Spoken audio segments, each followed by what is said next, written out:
El asesinato del delegado de la Fiscalía General de la República en Tamaulipas, el motín de la cárcel de Tuxpan en Veracruz, los decomisos de combustible ilegal en ambos estados son fenómenos interrelacionados que se han generado y que han dado un aumento de violencia, pero que también exhiben luchas internas, tanto políticas como criminales, en ese y muchos otros estados.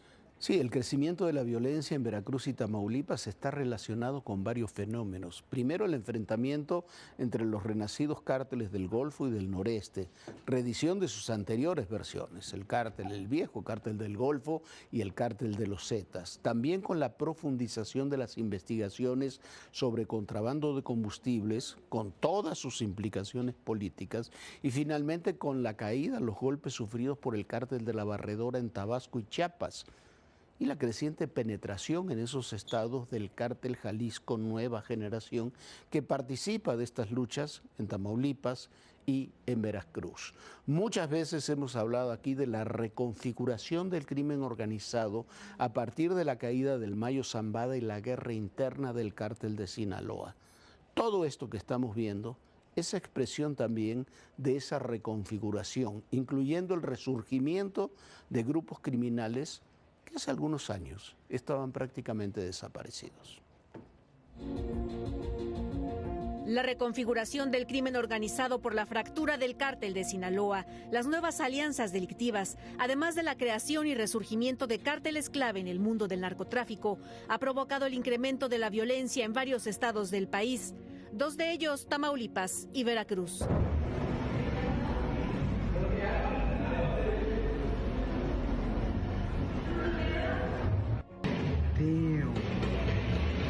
La gente está que se quiere calmar, pero se quieren calmar que venga de derechos humanos. Dicen que la situación está controlada y aquí no hay nada controlado, señores.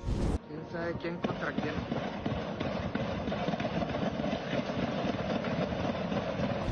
El asesinato a plena luz del día de Ernesto Cuitláhuac Vázquez Reina, delegado de la Fiscalía General de la República en Tamaulipas, el motín de la cárcel de Tuxpan en Veracruz, los decomisos de combustible ilegal en ambos estados, son, junto con otros delitos, hechos interrelacionados que han generado un aumento de la violencia.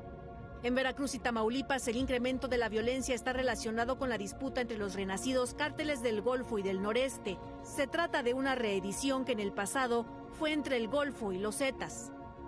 De acuerdo con una de las líneas de investigación, el asesinato de Vázquez Reina estaría vinculado con el decomiso de casi 2 millones de litros de combustible de contrabando en una bodega clandestina en la colonia La Escondida en Reynosa, así como las recientes incautaciones de droga.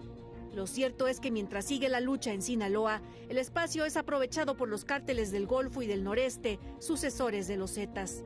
Su participación en el tráfico de combustibles con la colusión de autoridades los han vuelto a empoderar y a enfrentarse entre sí, no solo en Tamaulipas, sino también en Veracruz. Dos estados donde las tramas de complicidad con el poder político han sido evidentes a lo largo de los últimos años, así como una creciente penetración del cártel Jalisco y sus aliados.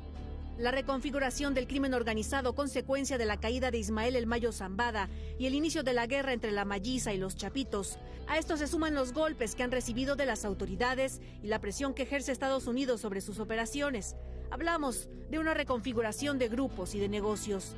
Así como los sucesores del Mayo Zambada son y han sido aliados del nuevo cártel del Golfo, el cártel Jalisco Nueva Generación parece haberse aliado con los del Noreste, lo que incrementó los índices de violencia.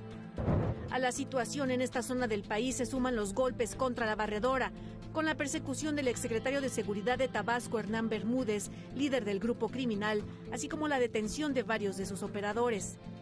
Esto le abrió un espacio al cártel liderado por Nemesio Oseguera el Mencho en Tabasco y en Chiapas, donde quedan cada vez más al descubierto las relaciones entre Horacio de la Cruz Mazariegos, apodado El Botanas, con el cártel de Sinaloa y con la obra pública en el sexenio del morenista Rutilio Escandón. En todo este proceso, los cambios en la unidad de inteligencia financiera son de una importancia capital, debido a que no se podía atacar las finanzas de los grupos criminales con Pablo Gómez al frente de la UIF.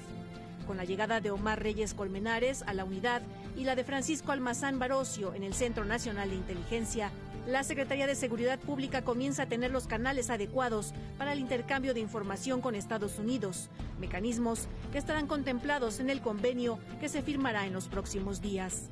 Para ADN 40, Fuerza Informativa Azteca.